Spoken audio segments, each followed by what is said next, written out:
ও সাদিয়া, কালকে আমি আবার লন্ডনে চলে যাব। এই শেষ বেলায় কি তোমার সাথে আমার দেখা হবে না, মিলন হবে না? আর বলো না, হালকা মিয়া তো আমাকে ছাড়তেই চায় না। তোমার বর তো তোমার পিছন ছাড়তে চায় না।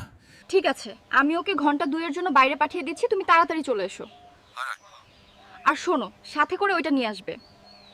ওই হাল্ক, আমি তোমাকে কতদিন ধরে বলছি বাজার থেকে একটা কালো সারস কিনে দিতে। যাও। এসো, হালকা মিয়া বাজারে চলে গেছে।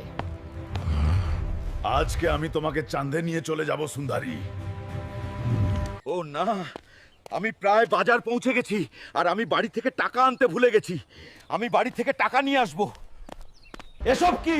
তুমি আমাকে বাজারে পাঠিয়ে এই বজ্জাত থানোসের সাথে ফুর্তি করছো? না, তুমি ভুল ভাবছো। আমার শরীর খারাপ লাগছিল আর ও আমাকে দেখতে এসেছিল। আরে হালকা মিয়া, তুমি জানো না আমি ডাক্তারি করি? তুমি মিথ্যা কথা বলছো। সত্যি কথাটা আমার ইউটিউবের বন্ধুরা বলবে কমেন্টে। ঠিক বলেছি তো বন্ধুরা?